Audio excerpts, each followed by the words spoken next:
À l'ordre. Order. À l'ordre. It being... Comme il est 16 heures, la Chambre abordera maintenant l'étude de la motion des voies et moyens numéro 2 ayant pour objet l'exposé budgétaire. Appuyé par M. Carney, propose que la Chambre approuve la politique budgétaire générale du gouvernement. L'honorable ministre des Finances.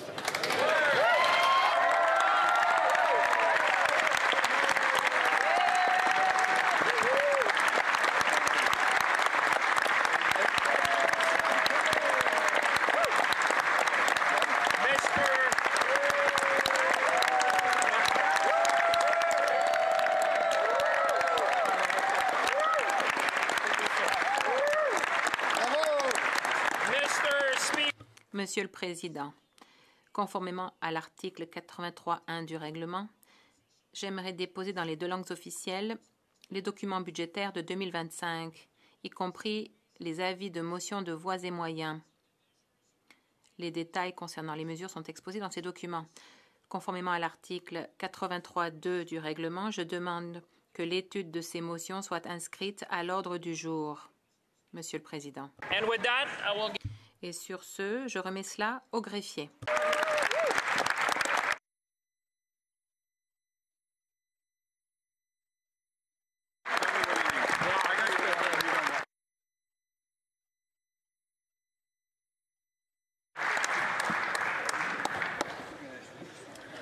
Monsieur le Président, honorables députés de cette Chambre, chers Canadiens, chères Canadiennes, le budget que je présente aujourd'hui arrive à un moment de profond changement, un moment pour bâtir. Mr. Speaker. Monsieur le Président, le budget que je présente aujourd'hui arrive à un moment de profond changement, un moment pour bâtir.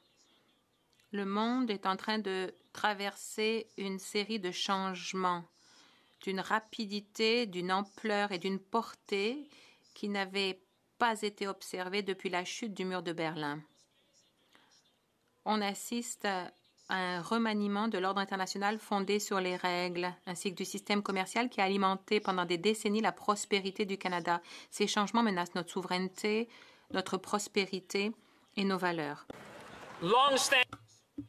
Les chaînes d'approvisionnement et les relations commerciales traditionnelles, qui assuraient autrefois une croissance soutenue d'un bout à l'autre du pays et de bons emplois partout au Canada et des produits abordables, ont été déstabilisés. Monsieur le Président, l'impact est profond. Il nuit aux entreprises canadiennes, affecte les travailleurs, perturbe les chaînes d'approvisionnement et crée une incertitude qui freine les investissements. En fait, le niveau d'incertitude est plus élevé que ce que nous avons ressenti depuis des générations. Enfin, il ne s'agit pas d'une transition, mais bien d'un véritable changement générationnel. Les défis sont grands, mais les opportunités pour le Canada le sont encore plus. Les défis sont grands, Monsieur le Président, mais les opportunités pour le Canada le sont encore plus.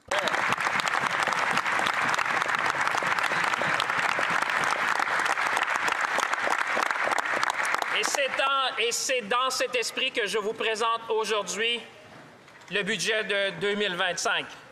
Et comme l'avait si bien dit un ancien ministre des Finances, lui aussi originaire de Shawinigan, let's accept this role. Acceptons ce rôle avec humilité, mais aussi avec confiance, Monsieur le Président. Canada. Ça, c'est le Canada.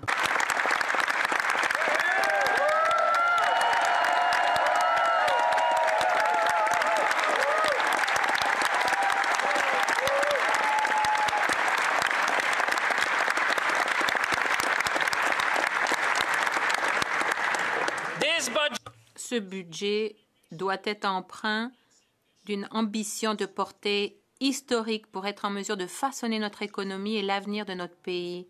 Pour le retrait, l'ambiguïté ou même le laisser-faire. Seulement de l'action audacieuse, de l'action rapide. Bold and... Seulement de l'action audacieuse et rapide. C'est ce dont on a besoin. Pour essuyer la tempête de l'incertitude, nous ne baisserons pas les bras, Monsieur le Président. Tout au contraire, nous nous mettrons à la tâche pour naviguer les eaux du changement économique parce que nous croyons dans le Canada.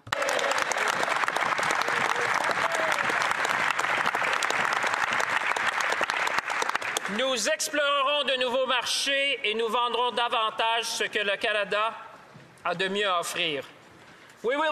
Nous allons bâtir ici chez nous des industries plus robustes, des infrastructures d'intérêt national et des millions de nouveaux logements pour les Canadiens. Nous allons protéger ce qui compte le plus, nos gens, nos communautés et notre souveraineté. Et nous allons donner aux Canadiens les moyens d'agir en rendant le coût de la vie plus abordable, en créant de nouveaux débouchés d'emplois et en veillant à ce que chaque génération puisse progresser. C'est ainsi que nous réussirons et que nous continuerons de réussir, Monsieur le Président.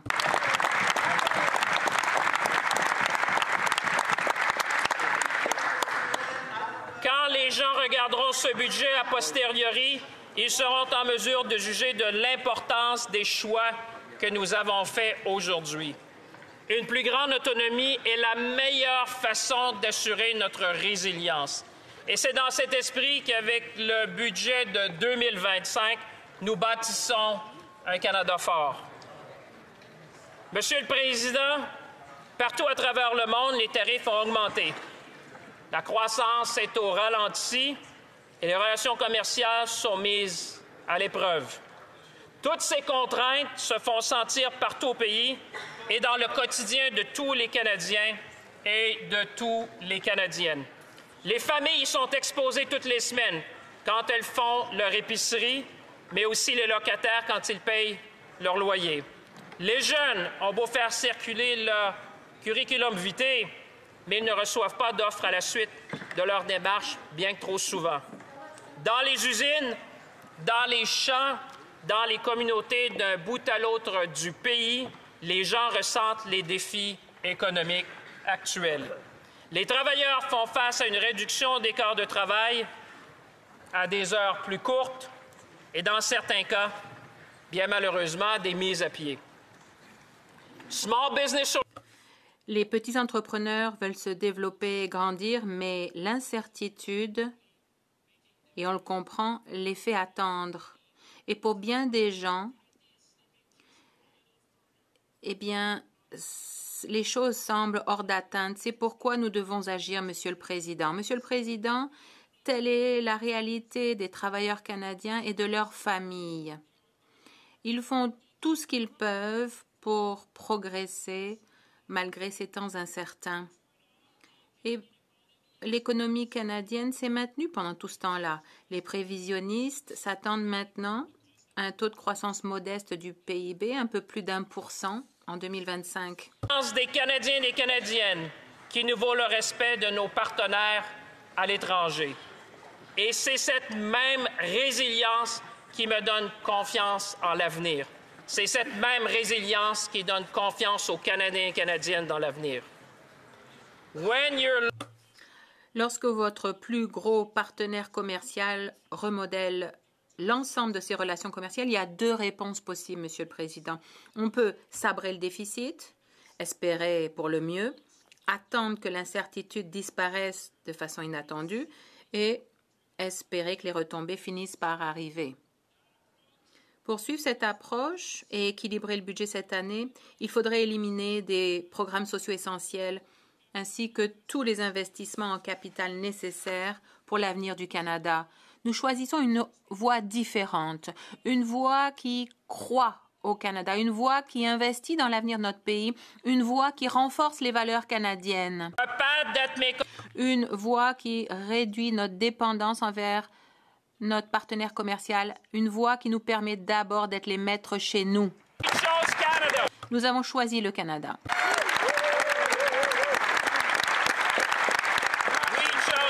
Nous avons choisi le Canada. Et j'espère que tous les députés ici vont choisir également le Canada, Monsieur le Président. J'espère qu'ils vont tous choisir le Canada. Tous et toutes être maîtres chez nous d'abord, Monsieur le Président. Parce que nous croyons tous et toutes dans le Canada, Monsieur le Président. Monsieur le Président, lorsque nos industries de l'acier, de l'aluminium, de la foresterie, de l'automobile et de l'agriculture ont été frappées par les droits de douane américains et les perturbations commerciales, nous ne sommes pas restés les bras croisés à attendre que la tempête passe. Non, nous sommes intervenus avec l'ensemble de mesures de résilience commerciale le plus complet de l'histoire canadienne parce que c'est qui nous sommes comme Canadiens, Monsieur le Président. C'est qui nous sommes. Lorsque les temps sont durs, nous serrons les coudes parce que nous sommes Canadiens. Le gouvernement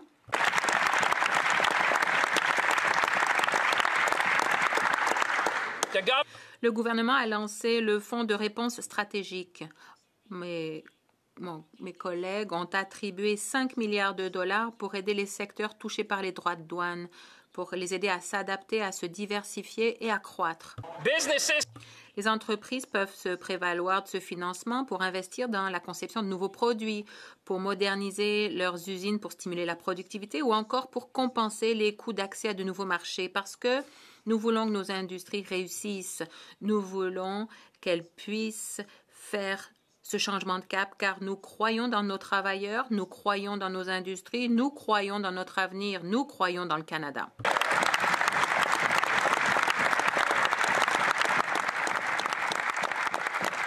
Nous avons également mis en place un programme de liquidité d'1 milliard de dollars pour aider les PME. Les PME qui, à travers le pays, nous permettent de grandir ce grand pays et d'employer des millions de Canadiens et Canadiennes en leur permettant de s'adapter, en offrant aussi un programme de requalification professionnelle qui bénéficiera à 50 000 travailleurs, Monsieur le Président, parce que nous croyons que les travailleurs et travailleuses canadiennes sont au cœur de notre stratégie économique et nous allons travailler avec eux.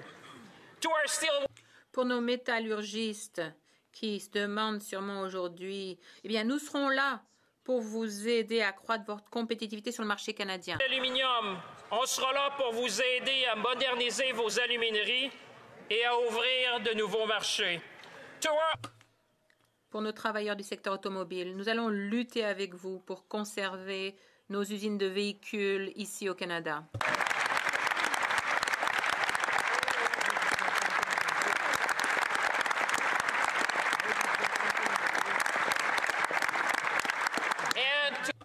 Et à nos producteurs de bois d'œuvre et de canola, nous savons que les temps sont durs et nous travaillons non seulement pour rétablir votre accès au marché, Monsieur le Président, mais aussi pour l'élargir.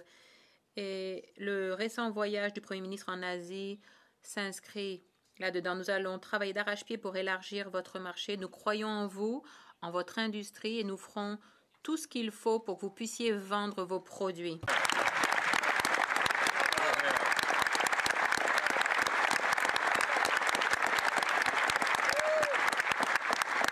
Ces secteurs stratégiques sont en première ligne de ce changement qui est vraiment, Monsieur le Président, générationnel. Nous veillerons à ce qu'ils soient forts, résilients et prêts à mener notre transition économique de la dépendance vers la résilience. Nous allons faire avancer l'économie pour qu'elle soit plus résiliente. Nous allons passer de la dépendance vers la résilience. Nous voulons le Canada réussisse, pas juste aujourd'hui, mais pour les générations à venir. Nous allons passer de l'incertitude à la prospérité, Monsieur le Président, parce que nous comprenons qu'en investissant dans le Canada, nous allons assurer la prospérité pour des générations à venir. Le budget de 2025, Monsieur le Président, offre une réponse à l'ensemble des Canadiens et Canadiennes. C'est un plan pour la résilience. Il est enraciné dans la confiance, axé sur le résultat et conçu pour garantir que le Canada non seulement traverse cette tempête, mais en sorte plus fort. Ça me fait penser à un ancien ministre des Finances qui, en 1995, a déposé son budget. Il a dit à cette époque que les fondements même de notre vie au Canada étaient mis à l'épreuve, qu'il y avait des époques dans l'évolution d'une société où elle devait relever des défis fondamentaux, faire des choix fondamentaux, prendre un nouveau cap. Eh bien, pour le Canada, c'est une de ces époques. Que nous faisons face aujourd'hui aussi à un moment unique de l'histoire de notre grand pays. Le premier ministre a incité notre pays à voir au-delà des défis actuels et à s'engager dans une voie qui redéfinira le Canada pour les générations à venir, parce que nous croyons dans le Canada, Monsieur le Président. Il nous a demandé à chacun de nous de nous concentrer sur ce que nous pouvons contrôler et agir avec audace et avec ambition. J'ai confiance dans la force des Canadiens, Monsieur le Président. J'ai confiance dans notre capacité en tant que pays à nous montrer à la hauteur de la situation. J'ai confiance qu'ensemble, nous pouvons bâtir le Canada, protéger notre mode de vie et donner aux Canadiens les moyens d'agir comme jamais auparavant, parce que nous croyons dans le Canada, Monsieur le Président.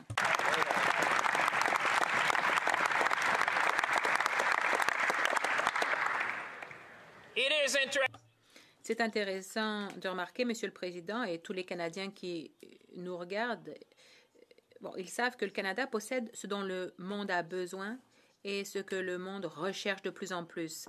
Ça va de nos produits jusqu'à nos technologies et nos valeurs. Monsieur le Président, le Canada inspire le monde entier. Nous sommes une superpuissance énergétique, tant dans le domaine des énergies propres que des énergies conventionnelles. Principaux producteurs de minéraux critiques et un leader mondial de l'intelligence artificielle. Nous avons un accès inégalé au marché car nous sommes le seul pays du G7 à bénéficier d'un accord de libre-échange avec tous les autres pays du G7. Nous avons les gens, nous avons les ressources et la stabilité nécessaires pour prospérer et être compétitifs dans la nouvelle économie qui se dessine devant nous. Ainsi, le Canada entre dans cette période de transformation en position de force.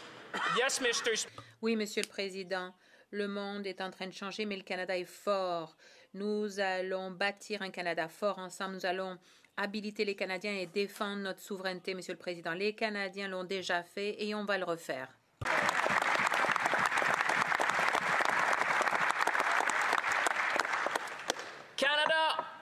Le Canada affiche aussi le ratio dette-PIB le plus faible du G7.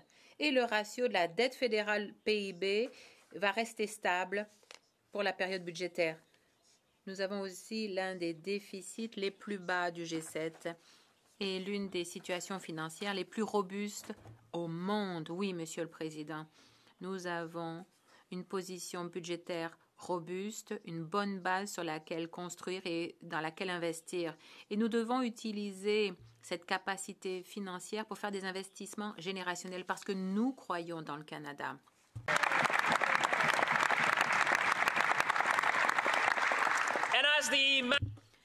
Et comme l'a affirmé récemment la directrice générale du FMI, l'Allemagne et le Canada reconnaissent que dans cette conjoncture éprouvante, il faut utiliser la marge de manœuvre budgétaire.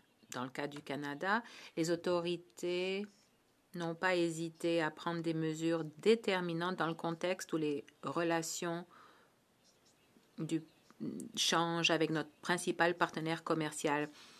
Les choses changent, mais nous avons la capacité budgétaire d'investir dans notre économie, d'investir dans nos gens pour protéger notre souveraineté. C'est important comme reconnaissance parce que ça souligne un aspect crucial de notre pays. Lorsque les temps sont durs, on ne se replie pas sur nous-mêmes. On avance, on investit, Monsieur le Président, et c'est ce que le budget 2025 propose.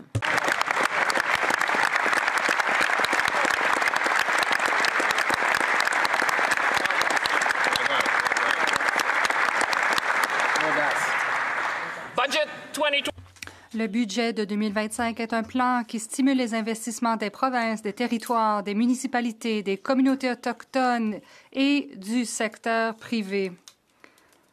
Grâce à ce plan, nous réaliserons des investissements qui totaliseront 1 billion de dollars en 5 ans dans notre pays, Monsieur le Président. 1 billion de dollars.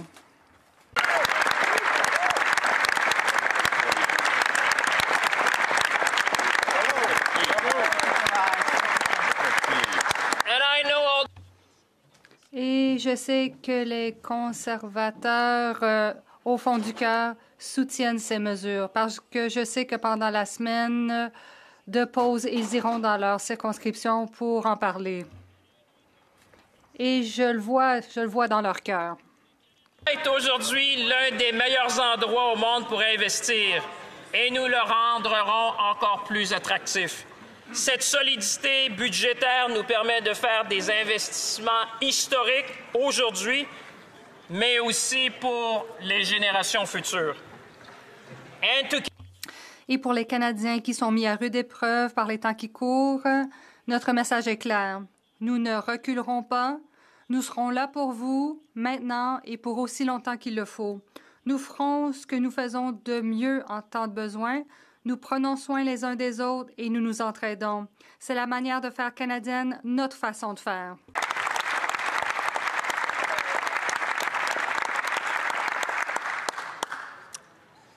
Pour relever ce grand défi, Monsieur le Président, il faut à la fois de l'ambition et de la discipline. Nous devons être ambitieux dans nos investissements et rigoureux dans nos dépenses. C'est pourquoi ce budget trace une nouvelle voie pour les finances publiques au Canada. Parce que les Canadiens et Canadiennes s'attendent à ce que leur gouvernement obtienne des résultats. Et pour y arriver, nous devons réduire les dépenses de fonctionnement afin de pouvoir investir davantage dans l'avenir du Canada. Premièrement, nous adoptons un nouveau cadre de budgétisation des investissements en capital qui distingue nos dépenses de fonctionnement courantes des investissements pour bâtir notre avenir. Cette réforme permettra aux Canadiens et aux Canadiennes de mieux comprendre, de mieux voir où vont leur argent et garantira que chaque dollar contribue à renforcer notre productivité. In short, en d'autres mots, Monsieur le Président, nous allons faire des investissements en capital une priorité nationale. Implique également de présenter le budget au moment optimal. Le budget fédéral sera désormais présenté à l'automne, s'harmonisant ainsi avec la saison de la construction et ce qui permettra aux provinces, aux municipalités ainsi qu'aux contracteurs de mieux planifier la livraison des projets. Parce que, Monsieur le Président, nous voulons construire ce pays et nous avons beaucoup de travail à faire et nous allons le faire ensemble. Et ce que vous voyez dans ce budget, c'est que nous avons une feuille de route pour construire un Canada fort. Nous croyons que nous avons des choses à faire de notre côté pour construire comme jamais auparavant, et ça, c'est le plan pour y arriver. Deuxièmement, il faut de la discipline. Le premier ministre a été clair. Le nouveau gouvernement du Canada dépensera moins afin d'investir plus. Monsieur le Président, le budget que nous présentons aujourd'hui prévoit des économies de 60 milliards de dollars sur 5 ans.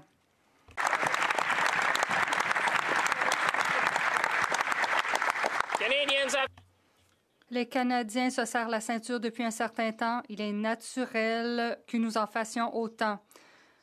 Nous allons procéder à des épargnes. Nous avons pris des décisions difficiles, mais c'est ce à quoi les Canadiens s'attendent. Nous avons un mandat fort et nous devons faire le travail qu'il y a à faire et nous allons continuer de le faire. Mais soyons clairs, nous protégerons les services essentiels sur lesquels les Canadiens comptent. Je serai clair pour tous les Canadiens qui nous écoutent. Nous allons protéger les services sur lesquels vous comptez, y compris la garde d'enfants, les soins dentaires et l'assurance médicaments, parce que ce sont des services essentiels pour les familles partout au pays.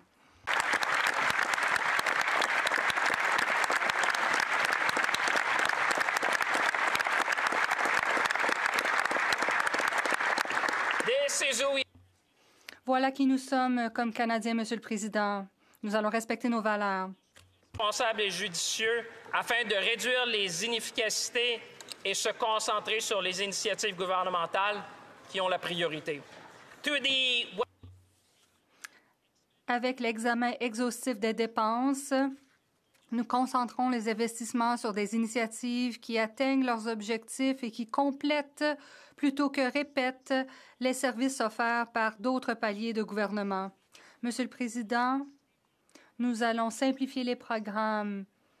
Nous allons nous servir de la technologie. Nous allons nous servir de l'intelligence artificielle pour offrir de meilleurs services aux Canadiens, pour être plus efficaces, parce que les Canadiens méritent les meilleurs services possibles de leur gouvernement et c'est ce que nous allons leur offrir.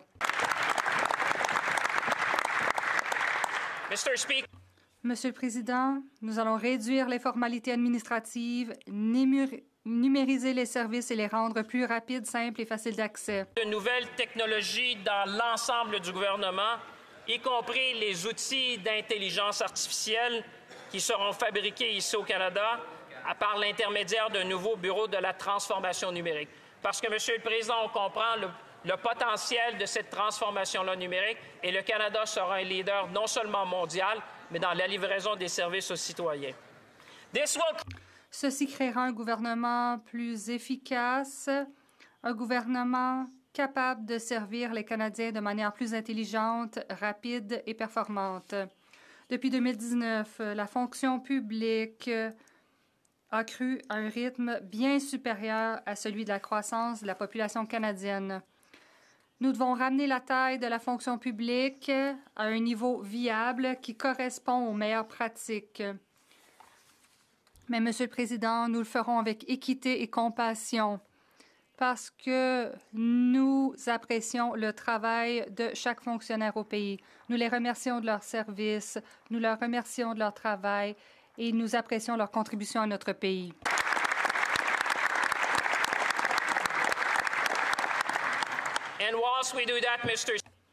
Monsieur le Président, nous allons aussi rendre notre système fiscal plus juste.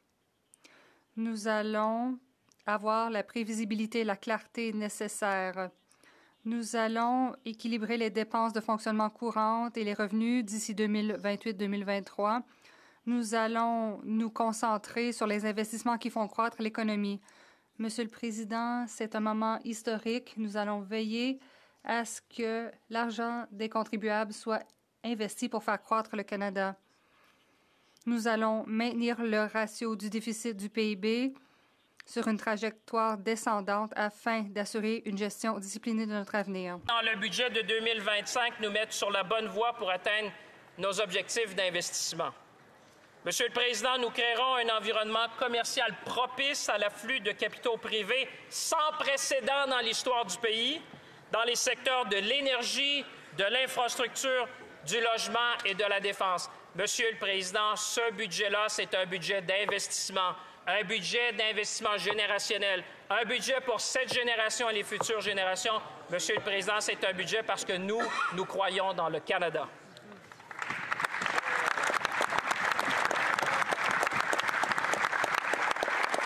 Nos investissements vont concentrer nos efforts sur notre réussite économique et augmenter sur la productivité.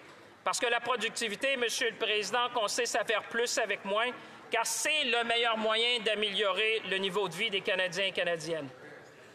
Le budget de 2025 accélérera la construction dans les domaines du logement et des infrastructures à travers le pays. Il renforcera également la place du Canada en tant que juridiction fiscalement compétitive et l'une des meilleures nations au monde pour investir. Mr. Speaker.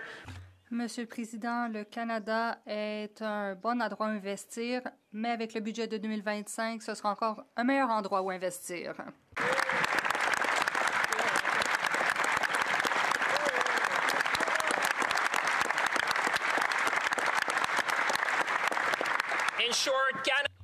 Bref, le Canada est l'endroit où investir et le Canada est un endroit où croître et nous sommes fiers de servir les Canadiens. Les budgets ne visent pas à tout faire, mais plutôt à faire ce qui est nécessaire et à bien le faire. Nous présentons un plan ferme, équitable et axé sur les résultats, le genre de réforme que les Canadiens demandent et qui a bien servi notre pays par le passé. Ce plan générationnel comprend des investissements en capital de 280 milliards de dollars sur 5 ans pour renforcer la productivité, la compétitivité et la résilience du Canada. Selon la comptabilité de caisse, le montant de ces investissements historiques s'élève à 450 milliards de dollars, Monsieur le Président.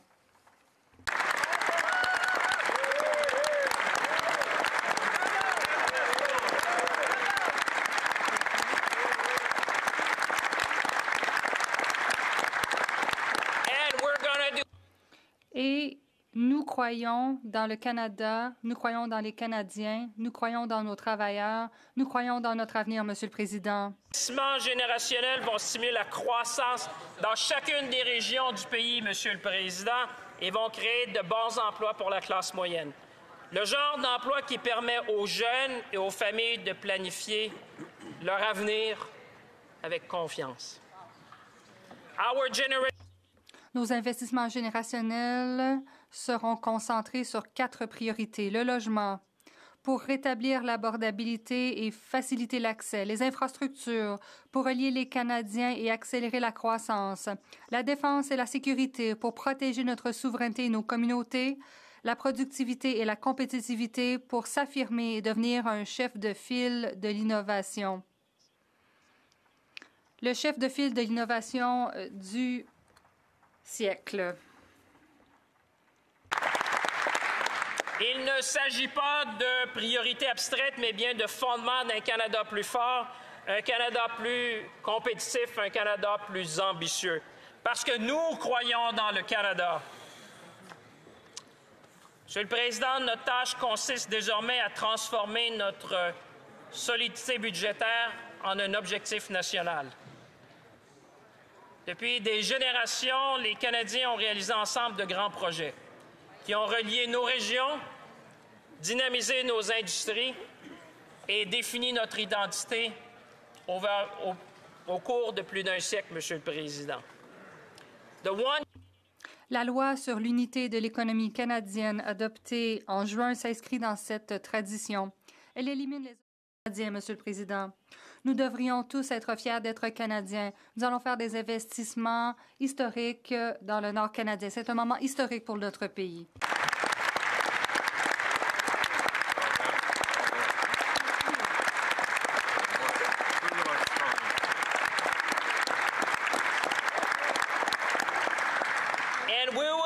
Et nous allons bâtir des infrastructures dans des communautés partout au Canada grâce aux nouveaux fonds pour des communautés fortes, Monsieur le Président. Alors que nous bâtissons des millions de nouveaux logements, nous aurons besoin d'infrastructures pour créer de nouveaux quartiers. Ce fonds servira à les construire. Ces nouveaux quartiers formeront de nouvelles communautés qui voudront des centres récréatifs et sportifs. Ce fonds servira à les construire. Et ces nouvelles communautés auront besoin de nouveaux hôpitaux. Ce fonds servira à les construire. Ce fonds servira à bâtir des communautés fortes. Nous aurons des communautés fortes et nous aurons un Canada fort.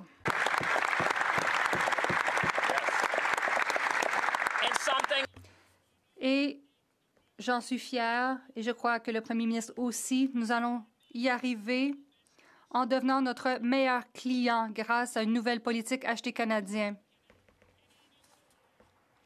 Nous allons acheter d'abord de fournisseurs canadiens.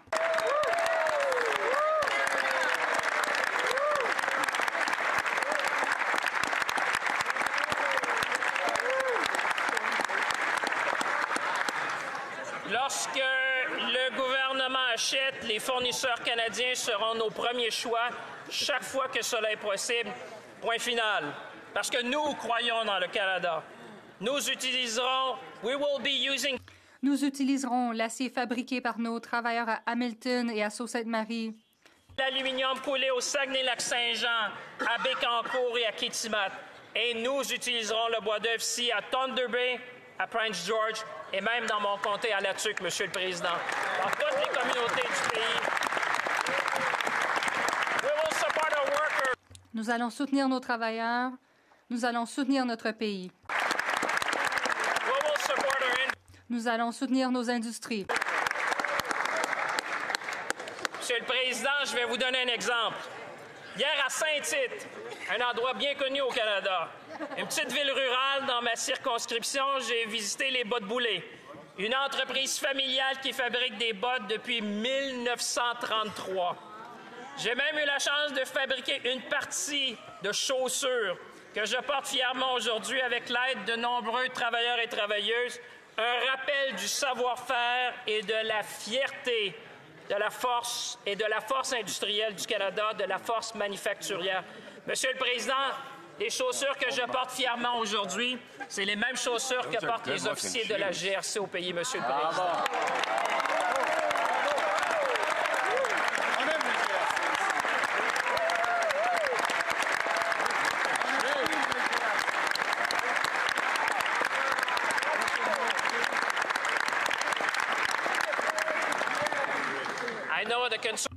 Je sais que les conservateurs voudraient bien en avoir une paire aussi. Monsieur le Président, ces chaussures ont été fabriquées au Canada par des Canadiens pour des Canadiens. C'est comme ça qu'on construit un Canada fort. C'est tout le sens politique d'Acheter canadien, des emplois de qualité, des communautés résilientes et la fierté de bâtir ensemble. That's what Buy Canadian. On parle d'Acheter canadien. C'est bon pour les emplois, ça crée des communautés résilientes et c'est bon pour nos villes et nos communautés partout au Canada. C'est une question de fierté dans ce que nous produisons, la fierté dans le Canada, la fierté dans nos travailleurs. C'est comme ça qu'on construit un pays fort. Monsieur le Président, le Canada est un pays de bâtisseurs. Nous sommes un pays de bâtisseurs. C'est le cas depuis des générations. Nous l'avons fait auparavant. En 1945, juste après la guerre, le Canada devait voir grand. En tant que ministre de tout à l'époque, le grand C.D. Howe a misé sur le potentiel illimité du Canada pour apporter de grands changements au Canada. Il n'avait pas peur de parier gros sur les Canadiens et nous non plus, Monsieur le Président, parce que nous croyons au Canada.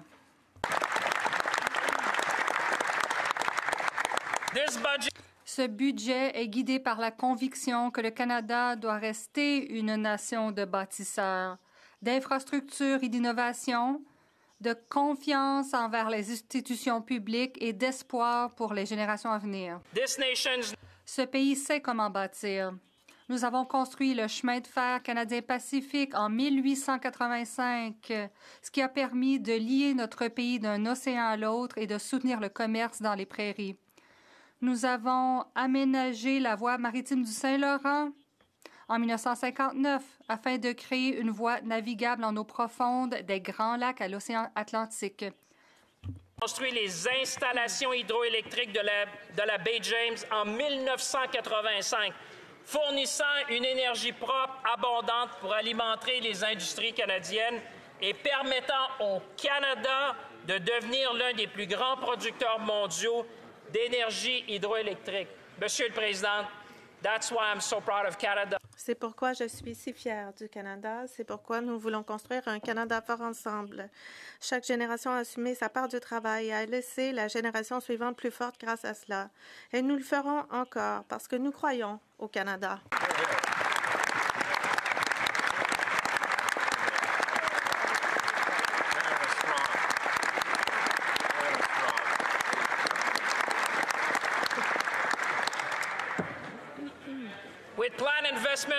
Grâce à des investissements prévus de 115 milliards de dollars dans les infrastructures au cours des 5 prochaines années, nous saurons relever les défis du moment et c'est ce à quoi les Canadiens s'attendent de leur gouvernement. Ils veulent qu'on relève les défis du moment et c'est ce que nous ferons. Et nous constituerons l'épine dorsale de la prochaine économie canadienne. La tâche est simple, mais importante. Transformer les plans en projets, les projets en carrières et les carrières en prospérité, Monsieur le Président. Et c'est ce que nous nous sommes engagés à faire et c'est ce que nous ferons pour les Canadiens partout au pays. Et pour le faire, nous le ferons d'une manière à protéger notre avenir, notre nature et nos valeurs fondamentales, en bâtissant un véritable partenariat avec les Autochtones, dont l'intendance et la connaissance de la terre continuent de nous guider aujourd'hui, parce que nous ne bâtissons pas seulement pour nous-mêmes.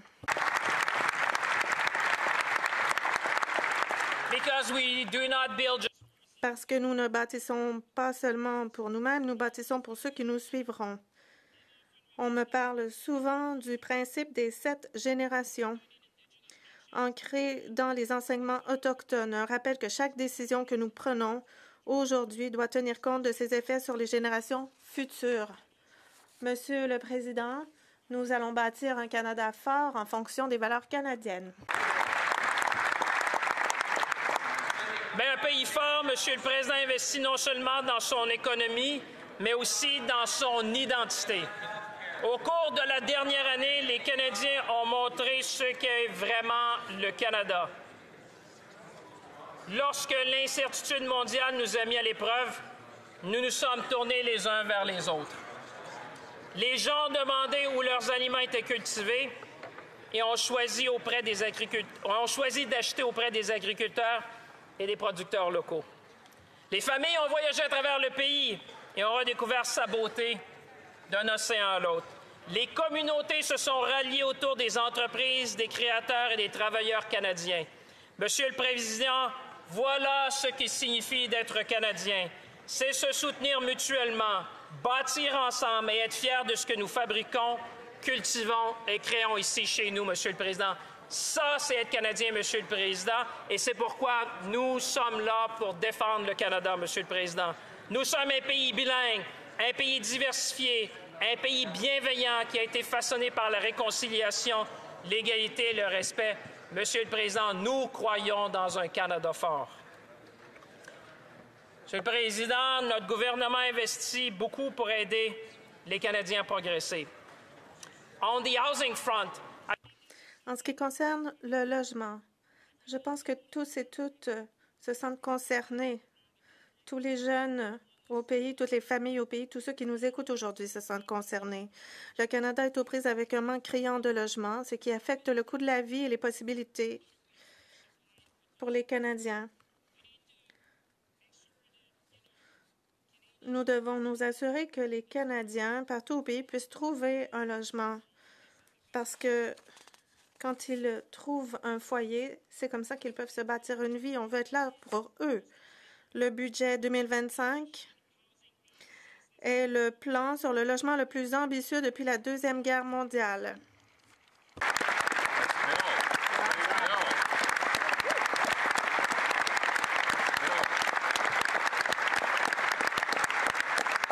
The moment calls for it, and we are meeting. Nous sommes prêts à relever le défi du moment. Le premier ministre a été clair. Il faut bâtir vite, il faut bâtir maintenant et il faut bâtir un Canada fort. We have put in this budget. Dans le budget, nous avons des investissements records de 13 milliards de dollars sur 5 ans. Notre initiative phare de construction de logements Maison Canada permettra de construire à une vitesse et à une échelle jamais vue depuis des générations. Les Canadiens le comprennent.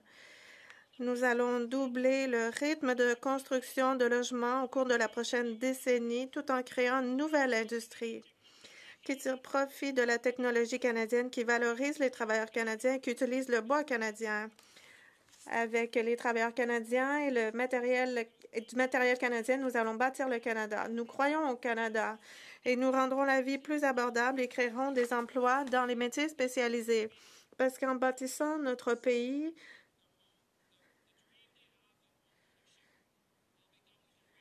les jeunes verront que le rêve d'accéder à la propriété sera encore une réalité. Chaque logement construit est un pas de plus vers un Canada plus abordable et plus confiant. Monsieur le Président, l'abordabilité ne s'imite pas seulement au logement. Il s'agit de faciliter la vie des Canadiens, de réduire les coûts au quotidien tout en protégeant les programmes dont dépendent les familles à travers notre grand pays. Les Canadiens nous ont élus pour prendre des mesures audacieuses afin de les aider rapidement à améliorer leur qualité de vie. And that's what we did, Mr. Et c'est ce que nous avons fait, Monsieur le Président, et nous continuerons de le faire. Première chose que le Premier ministre a fait pour les Canadiens, c'était de réduire les impôts pour 22 millions de Canadiens et Canadiennes.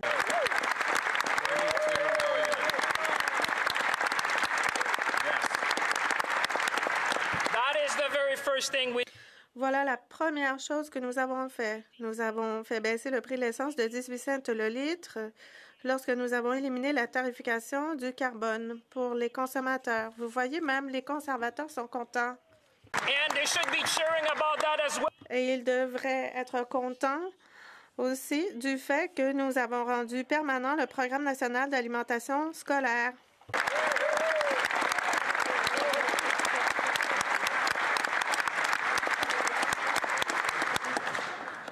I know in their heart they support it, Mr. Je sais que, dans le fond de leur cœur, ils appuient cette initiative. Lancer les prestations fédérales automatiques, lesquelles bénéficieront à 5,5 millions de Canadiens et de Canadiennes à faible revenu pour s'assurer que personne ne soit laissé pour compte. Nous allons renforcer la concurrence dans les secteurs des télécommunications et des services bancaires afin de faire baisser les prix. Mr. Speaker, these are... Monsieur le Président, ce sont des mesures concrètes qui rendent la vie plus abordable aujourd'hui, qui renforcent la confiance pour demain.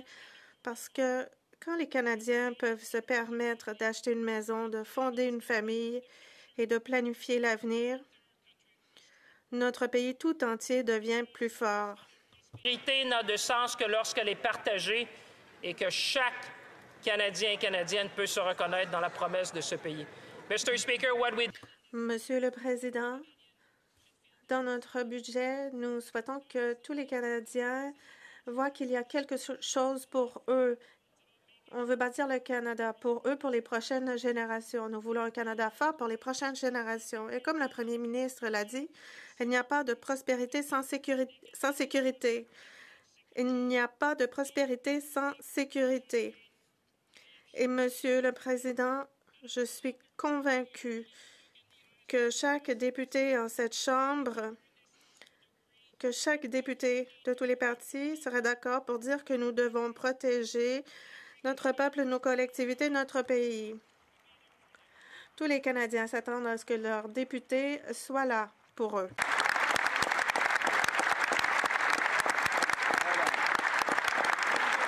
when it comes to security and our sovereignty, Quand il est question de notre sécurité, de notre souveraineté, nous devrions tous défendre ce que nous proposons parce qu'un pays confiant protège sa souveraineté chez lui et ses intérêts à l'étranger. Grâce à la force, à la stabilité et aux partenaires avec des alliés qui partagent ces valeurs. C'est ce que nous faisons. 5 ans, le budget de 2025 représente le plus important investissement dans la défense depuis des décennies. Mr. Speaker, yes, let's cheer our people.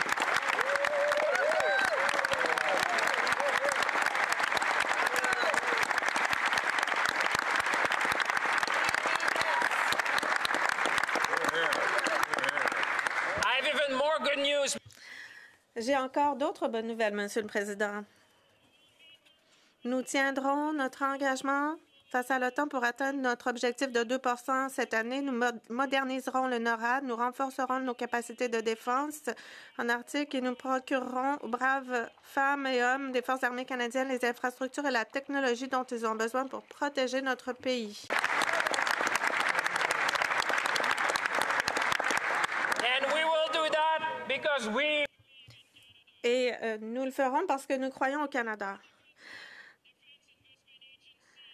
Grâce aux nouvelles agences de l'investissement pour la défense et la stratégie industrielle de défense, nous allons développer l'industrie de la défense du Canada, renforçant ainsi les entreprises canadiennes et soutenant les travailleurs canadiens et en créant de bons emplois syndiqués partout au pays, Monsieur le Président. Nos efforts en matière de défense vont consolider les centres de recherche canadiens et les communautés canadiennes du Nord, en travaillant avec nos partenaires Inuits et des Premières Nations partout au pays, notamment en bâtissant des infrastructures à double usage comme des ports et des pistes d'aéroports, pour veiller à ce que toutes les collectivités où nous investissons puissent profiter de ces investissements. Notre plan va créer de nouveaux emplois pour nos ingénieurs, nos techniciens, nos scientifiques dans des secteurs comme l'aérospatial, la construction navale, la cybersécurité et l'intelligence artificielle. Nous allons embaucher également 1000 nouveaux agents des services frontaliers et 1000 nouveaux employés de la GRC pour sécuriser nos frontières et assurer la sécurité de nos communautés. Enfin, en investissant dans l'application de la loi et la réforme de la justice, nous allons lutter contre le crime organisé, la violence armée et le vol de voitures au pays. Nous allons investir également et poursuivre avec passion et détermination, comme l'a fait ma collègue, la ministre responsable, le travail important que nous accomplissons avec les provinces et les territoires pour mettre fin à la violence fondée sur le genre. Ma collègue, Monsieur le Président, fait un travail extraordinaire. Et nous allons l'appuyer. Nous allons continuer de l'appuyer.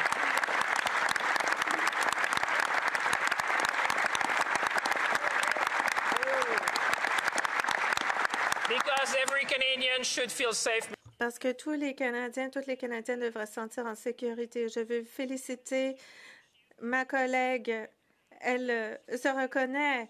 Je ne peux pas prononcer son nom à la Chambre, mais elle se reconnaît. Elle agit comme leader. Elle est là pour veiller à ce qu'on investisse et qu'on continue ce travail très important partout au pays. Des partenariats en matière de sécurité, il est essentiel de continuer de développer nos partenariats économiques. Pour bâtir un avenir plus solide, nous devons intensifier nos échanges commerciaux, innover plus rapidement et jouer un rôle de premier plan dans le secteur des énergies propres et conventionnelles. Monsieur le Président, le commerce a toujours été une force du Canada, reliant notre population, nos ressources et nos industries au reste du monde. Mais une trop grande part de ce commerce dépend d'un unique partenaire. Through Budget 20...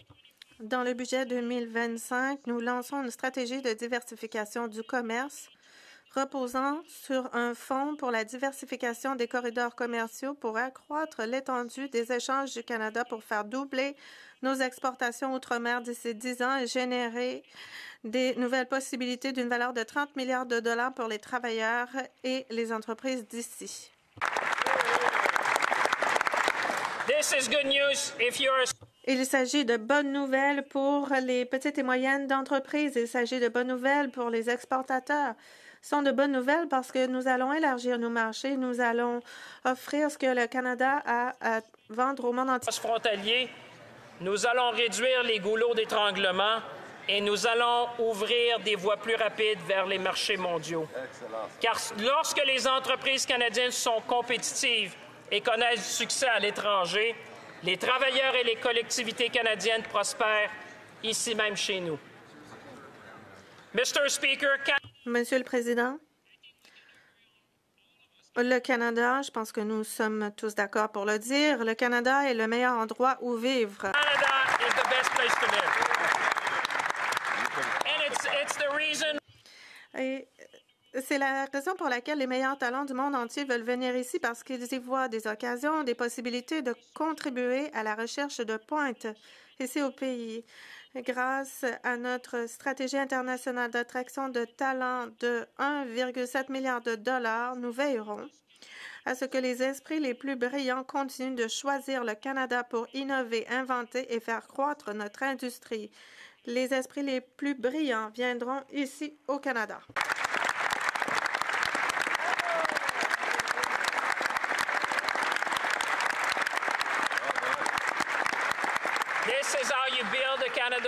Voilà comment on bâtit un Canada fort, en faisant un investissement générationnel de 115 milliards de dollars sur 5 ans dans des mesures qui stimuleront la productivité et la concurrence. Nous allons propulser la croissance au Canada et devenir l'économie la plus forte du G7 parce que nous croyons au Canada. Let me be clear to all. Et que ce soit bien clair pour tous les Canadiens qui nous regardent. La productivité ne veut pas dire travailler plus fort, mais travailler plus intelligemment, travailler mieux. Il faut mobiliser les idées, les travailleurs, les investissements et l'innovation pour entraîner de la croissance. C'est ce qui permet de faire augmenter les salaires, d'améliorer le niveau de vie, de renforcer les services publics, Monsieur le Président. La productivité du Canada a été trop faible. C'est un problème que nous devons surmonter et nous pouvons surmonter. Artificial intelligence. L'intelligence artificielle va jouer un rôle clé, tout comme ça a été le cas pour l'électricité au cours du siècle dernier. Clé, en plus des technologies quantiques et d'autres technologies de pointe, pour mener le Canada vers une croissance durable. Remember, Mr. Speaker, Canada was the... Monsieur le Président, le Canada était le premier pays au monde à mettre en place une stratégie pour l'intelligence artificielle, une stratégie pour les technologies quantiques. Nous avons ici parmi les meilleurs chercheurs. Certains ont même obtenu des prix Nobel. Nous avons la volonté, nous allons être des leaders parce que nous croyons au Canada.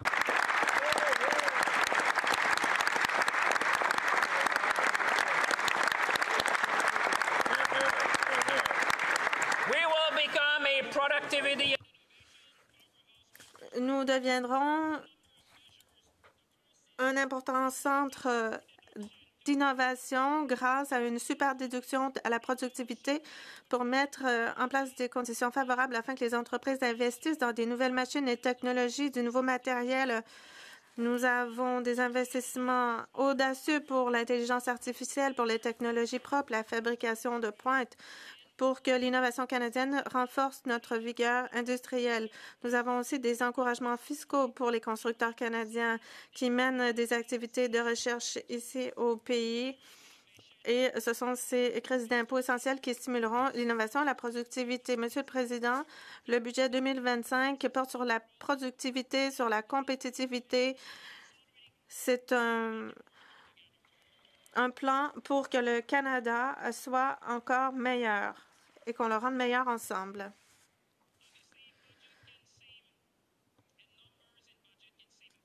Les chiffres présentés dans un budget peuvent sembler abstraits pour ceux qui nous regardent. Ils peuvent se demander ce que ça signifie pour eux. Mais j'aimerais rendre les choses bien concrètes. Comme je l'ai mentionné plus tôt, le budget va susciter des investissements totaux d'1 billion de dollars au cours des 5 prochaines années.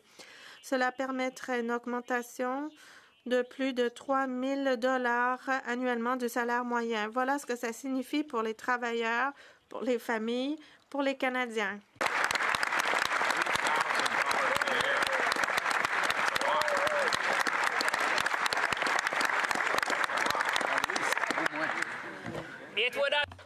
Cela permettrait d'injecter 15 milliards de dollars de plus dans les revenus fédéraux. Ça permettra de soutenir les soins de santé, d'accorder des baisses d'impôts et de rembourser la dette du pays. On a choisi le Canada. Nous ferons du Canada un pays fort parce que nous croyons dans le Canada.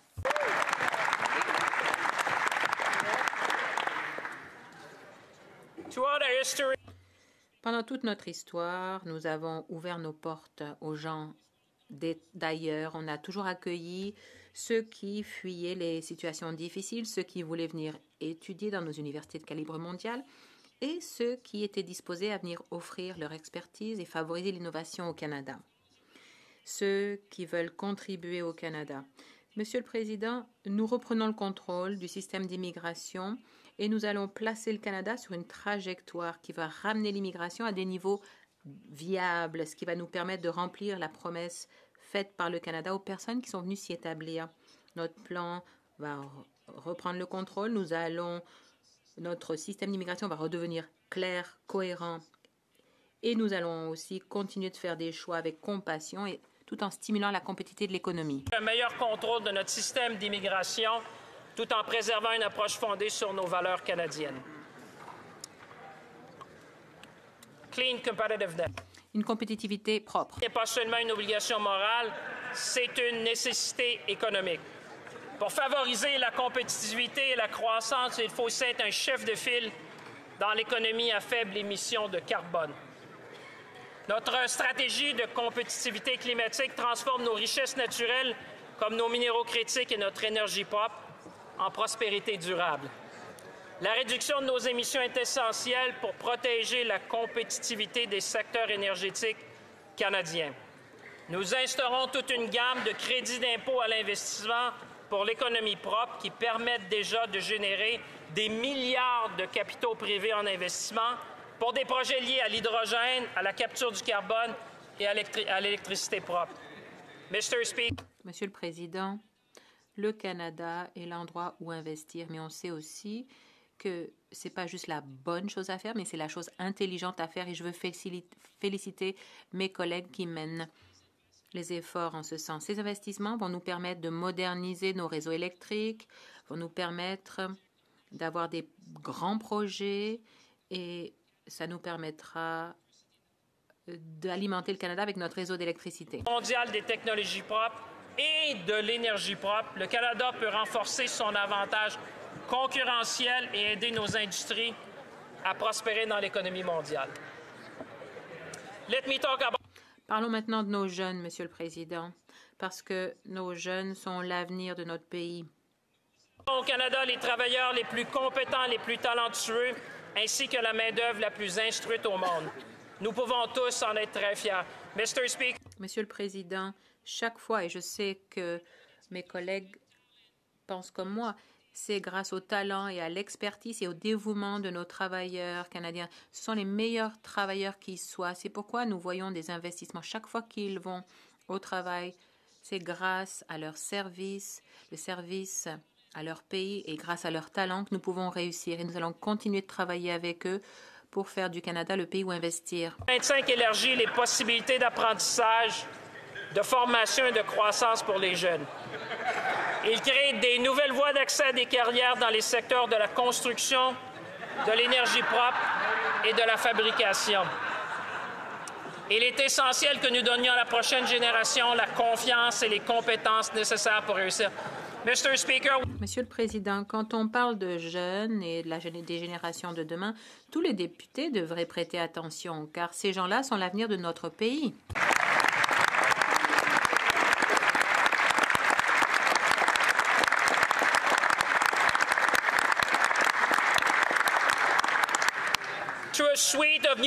Grâce à un train de nouvelles mesures, nous allons accroître la formation en milieu syndical, bonifier le crédit d'impôt pour les préposés aux services de soutien à la personne et améliorer la mobilité de la main-d'œuvre. Monsieur le Président, les travailleurs et travailleuses canadiens seront la force motrice de la transformation économique grâce à de nouvelles compétences et de nouvelles formations. Ils vont tirer parti des emplois stimulants et bien rémunérés qui vont en découler. Pour citer le représentant du Congrès du travail, ces mesures marquent un virage qui place les travailleurs et travailleuses au cœur de la stratégie économique du Canada. Nous devrions tous en être fiers. Les travailleurs seront toujours au cœur de notre stratégie économique.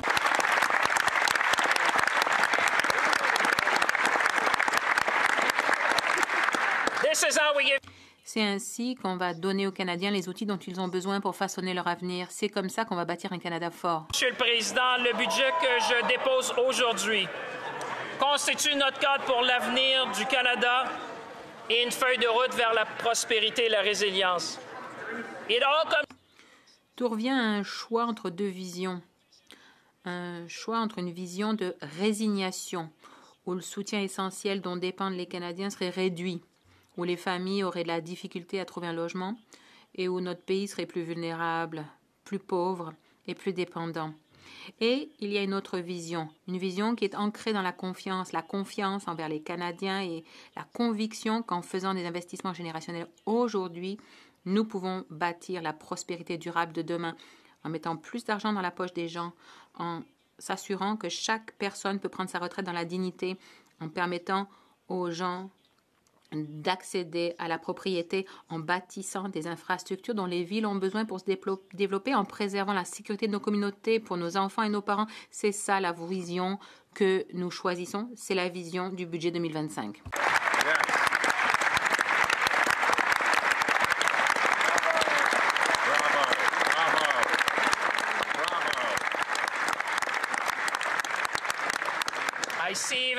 Je vois les gens sourire même en face. Un sourire, c'est un bon signe. C'est un bon signe.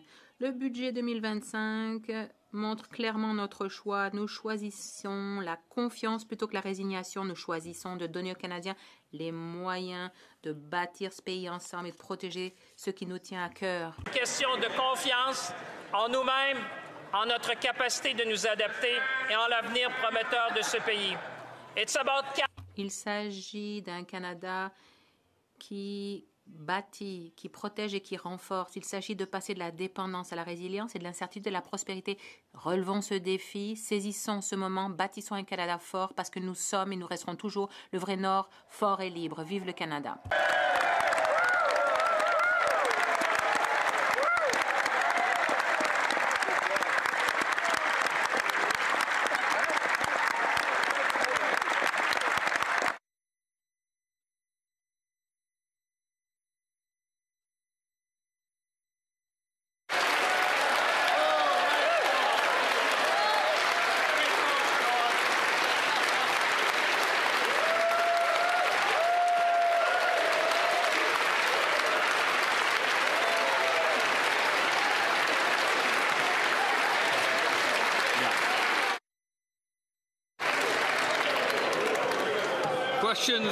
Questions et commentaires.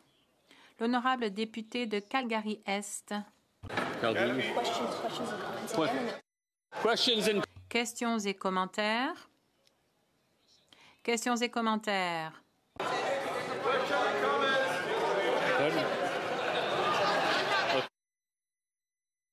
Joliette Manawan. Oui, merci, Monsieur le Président. Je tiens à remercier le ministre des Finances pour son discours aussi long que ce qu'aurait fait Fidel Castro. Ma question pour lui nous dit que c'est un budget générationnel. Quand on lit le texte, on voit qu'il parle de 115 milliards en infrastructure. Mais quand on regarde les chiffres, c'est seulement 9 milliards d'argent neuf sur 5 ans. Même pas 2 milliards par année d'argent neuf pour l'ensemble des infrastructures, malgré le déficit extrêmement élevé. Est-ce que c'est ça pour lui, un budget générationnel? Merci, Monsieur le Président. Le ministre des Finances. Président, j'ai énormément de respect pour mon collègue, mais oui, c'est un budget d'investissement générationnel. Et je peux même lui dire, on a même innové dans ce budget-là. Il devrait être très content. Moi, je sais que les Québécois et Québécoises qui écoutent sont contents parce que pour la première fois, Monsieur le Président, dans notre fonds d'infrastructure, il y aura aussi des sommes pour les infrastructures en santé, Monsieur le Président. Un enjeu que le Québec nous a demandé. Investir avec eux en santé, dans les cliniques, dans les hôpitaux, pour s'assurer que chacun et chacune puisse avoir accès à des infrastructures modernes, Monsieur le Président. Nous avons répondu à l'appel du Québec, nous avons répondu à l'appel des Québécois, nous avons répondu à l'appel des Canadiens. Monsieur le Président, notre plan d'investissement en infrastructure, il est générationnel, il va rendre nos communautés plus fortes. Nous devrons tous être très fiers, Monsieur le Président. Questions et commentaires. L'honorable député de Calgary-Est. Les libéraux ont sacrifié l'avenir des jeunes Canadiens. Le déficit atteint un montant colossal, 80 milliards cette année, plus d'inflation et des coûts plus élevés.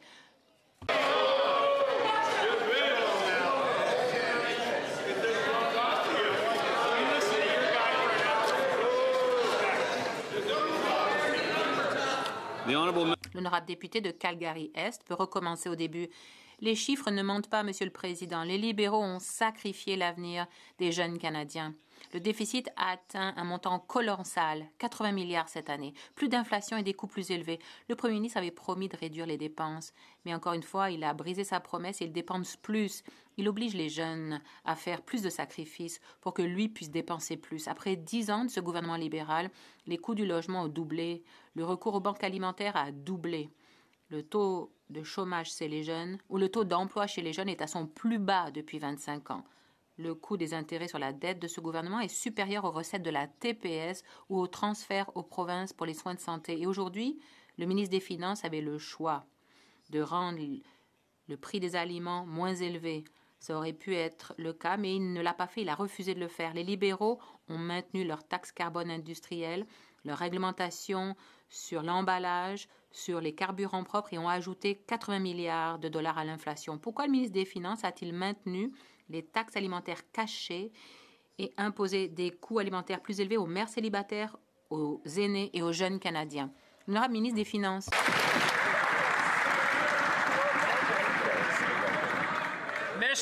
Monsieur le Président, nous avons fait un choix clair. Nous avons choisi les Canadiens, Monsieur le Président. C'est ça la chose.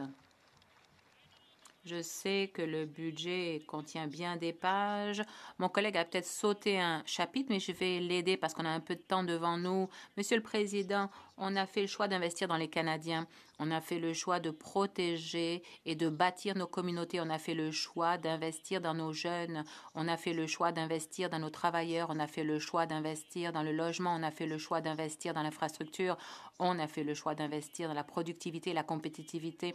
On a fait le choix d'investir dans notre défense, Monsieur le Président. Et j'espère qu'ils vont voir, parce que les gens nous regardent, vont-ils choisir d'investir dans les Canadiens eux aussi? Parce que de notre côté, la réponse est claire.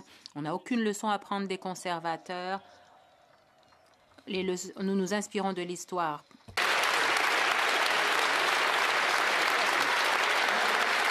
L'honorable député de Richmond-Arthabasca. Monsieur le Président, même les agences de cotation tirent maintenant la sonnette d'alarme. Pour la première fois en 30 ans, savez-vous quoi, Monsieur le Président? La cote de crédit du Québec a été abaissée. Pourquoi? Les dépenses d'investissement sont au-delà de la capacité de payer des Québécois et Québécoises. Savez-vous quoi? Ce gouvernement libéral fait exactement la même chose, avec des dépenses d'investissement au-delà de la capacité de payer des Canadiennes et Canadiens. Ils ont déjà utilisé la carte de crédit de nos enfants, de nos petits-enfants, et maintenant la carte de crédit de nos arrière-petits-enfants. Après 10 ans de déficit libéral, ils ont hypothéqué l'avenir d'une génération entière.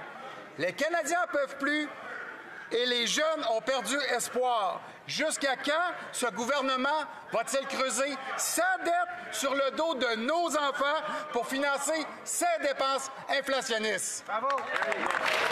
L'honorable ministre des Finances. Monsieur le Président, on va reprendre ça du début. On va lui donner une chance. Monsieur le Président, il y a une différence entre les dépenses et les investissements, Monsieur le Président. Il devrait être content que les gens dans son comté vont voir des investissements en infrastructures, Monsieur le Président. Ils vont même peut-être voir des investissements dans les infrastructures de santé, Monsieur le Président. Le plan que nous proposons aujourd'hui, c'est un plan d'investissement. C'est un budget générationnel, d'investissement générationnel. Et, Monsieur le Président, les gens comprennent à la maison que nous avons besoin d'investir dans notre prospérité, nous avons besoin d'investir dans nos jeunes, nous avons besoin d'investir dans nos travailleurs, nous avons besoin d'investir dans nos industries, nous avons besoin d'investir dans le Canada parce que de ce côté-ci, Monsieur le Président, nous croyons dans le Canada. L'honorable député de Repentigny. Au pouvoir de ce gouvernement, on a vu plein de reculs en matière de lutte au changement climatique, plus de tarification de carbone, plus d'argent pour les véhicules électriques, des projets de pipeline, projets de gaz naturel liquéfié. On nous a dit qu'on va arriver avec une stratégie de compétitivité climatique. Quand on regarde dans ce budget, il y a 589 millions pour cette stratégie-là jusqu'à 2030. Des 589 millions, il y en a 586 pour les minéraux critiques. Il reste 4 millions pour 5 ans pour leur stratégie de compétitivité climatique. Est-ce qu'ils sont littéralement en train d'abandonner la lutte climatique? Honorable ministre des Finances. Monsieur le Président, je comprends qu'il y a beaucoup à lire aujourd'hui pour mon collègue, mais il y a tout un chapitre, Monsieur le Président, sur la compétitivité climatique, Monsieur le Président, parce qu'on comprend que c'est non seulement la bonne chose à faire, mais c'est la chose intelligente à faire. Il va être content de le voir. Là. Je vais lui donner la soirée pour lire le budget, mais il va voir tous les crédits d'investissement pour les technologies propres, Monsieur le Président, parce qu'on est conscient de ce côté-ci qu'on peut bâtir une économie forte à faible carbone. Et, Monsieur le Président, ce budget-là répond à cet enjeu. Nous allons être là pour cette génération, les prochaines générations. Nous allons investir dans l'industrie canadienne. Honorable député de Rosemont-la-Petite-Patrie. Monsieur le Président, les Québécois et les Canadiens font face à une crise de l'emploi avec un taux de chômage sans précédent depuis 10 ans, surtout chez les jeunes.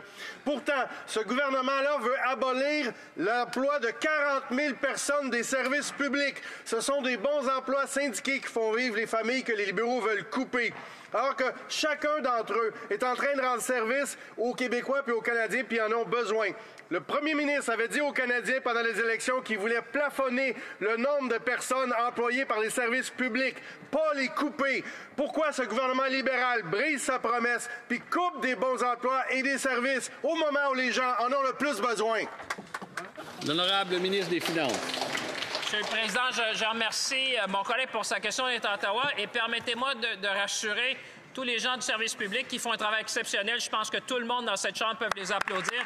C'est des hommes et des femmes qui sont là pour servir les Canadiens et les Canadiennes. On apprécie leur travail, on valorise leur travail, Monsieur le Président.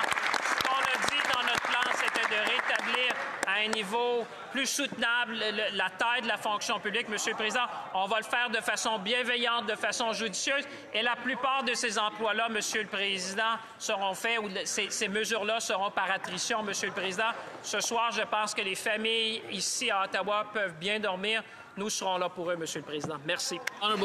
Honorable député de Wellington-Halton Hills Nord.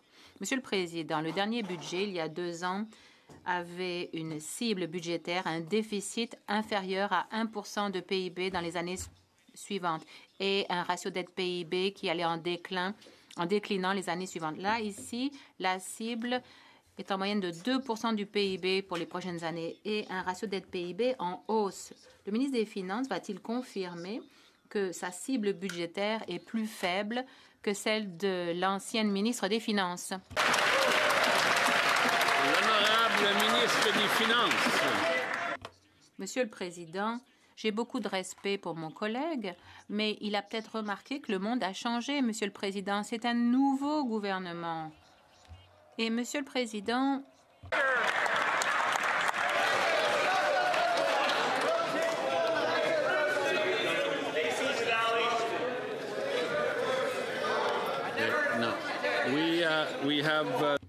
écoutez, nous avons 30 secondes restantes. L'honorable ministre des Finances. Je répète ça, Monsieur le Président, parce que je sais qu'ils aiment l'entendre. Le Canada a la position budgétaire la plus robuste du G7. Non seulement, bon, nous l'avons dit, mais le directeur du FMI a dit que le Canada et l'Allemagne se démarquent. Nous avons la capacité budgétaire pour investir. Nous allons bâtir notre pays et protéger notre pays. Nous allons bâtir un Canada plus fort ensemble.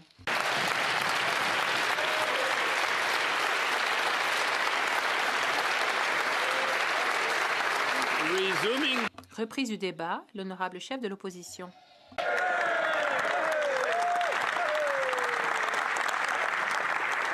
Monsieur le Président, je félicite le ministre pour avoir présenté sa première allocation budgétaire, mais il a parlé longtemps.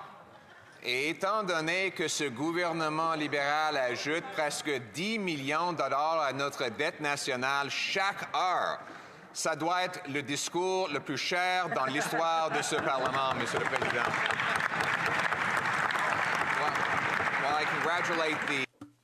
Je félicite le ministre de son premier budget, mais le discours était très long. Et comme ce gouvernement ajoute environ 10 millions de dollars à notre dette nationale à chaque heure, je crois qu'on peut dire que ce discours a coûté très cher. Le gouvernement dépense sort des poches des Canadiens. Plus qu'il dépense, plus que ça coûte cher. C'est pour ça que les libéraux ont réussi à doubler le coût du logement et les files d'attente aux banques alimentaires. Et c'est pour ça que nous voulions un budget abordable pour un Canada plus abordable. Mr. Speaker, Monsieur le Président, ce gouvernement est le plus cher de l'histoire du Canada. Chaque dollar dépensé vient des poches des Canadiens. Plus ils dépensent, plus tout coûte cher. C'est pourquoi les conservateurs demandent un budget abordable pour une vie abordable. Après que les libéraux ont doublé le coût du logement et doublé les files dans les banques alimentaires. On a introduit le déficit le plus grand et coûteux dans l'histoire de notre pays hors de la COVID. Ça va engendrer les coûts plus élevés pour l'épicerie, pour le logement et pour toute autre chose. Aujourd'hui, les libéraux ont présenté le déficit budgétaire le plus important de l'histoire à l'extérieur de la COVID. Le coût de ce budget va faire augmenter le coût de l'épicerie, du logement et de tout ce qu'achètent les Canadiens. Et le premier ministre n'a pas tenu ses promesses. Il avait pourtant fait ses promesses il y a 7 mois. Il nous a offert un déficit de 80 milliards de dollars, 16 milliards de plus que ce qu'il avait promis et 2 fois plus grand que le déficit de sa prédécesseur. Il a fait augmenter l'inflation. Il avait promis de dépenser moins, mais il dépense 90 milliards de plus. Cela représente 5 400 $ par famille au Canada. Et ces 90 milliards de dollars, c'est bien plus que ce qui avait été promis. Et s'il ne trouve pas le manque à gagner, eh bien, ça représentera de nouvelles dépenses. Il a aussi promis qu'il investirait plus, mais son budget démontre que chaque trimestre, les investissements du secteur privé se sont effondrés. Ce budget coûteux force les Canadiens à dépenser plus sur l'intérêt de la dette que sur les transferts en santé. Plus que le gouvernement recueille en TPS, c'est-à-dire que chaque dollar payé en TPS par les Canadiens ira aux banquiers au lieu des médecins et du personnel infirmier. Il augmente la taxe carbone industrielle pour l'équipement agricole et les engrais, donc sur les aliments, sur l'acier, le béton et les autres projets industriels nécessaires pour construire des logements. C'est une augmentation aussi, donc, pour le logement et l'épicerie. Qui paient déjà trop cher pour le coût du sous-gouvernement libéral pour se chauffer, se loger, se nourrir. Les conservateurs ne vont pas pouvoir supporter ce budget. Mr. Speaker, Monsieur le Président, notre parti veut un budget abordable pour une vie abordable. Et au nom de tous les Canadiens qui ne peuvent plus se nourrir, se chauffer ou se loger en raison de l'inflation libérale, les conservateurs ne peuvent pas soutenir ce budget libéral.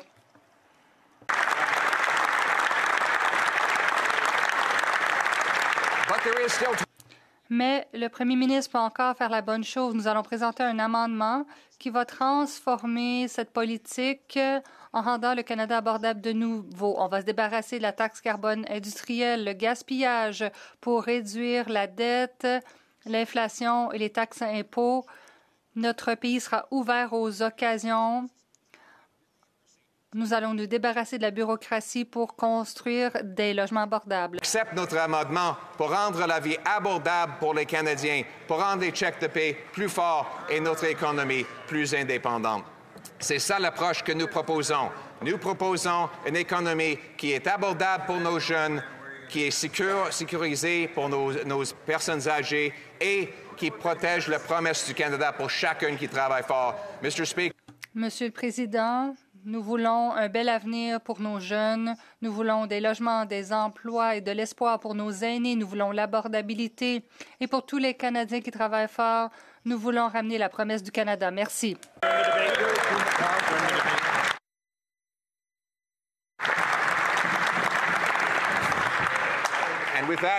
Et sur ce, Monsieur le Président, je propose, appuyé par le député d'Edmonton Gateway, que le débat soit maintenant ajourné. Thank you.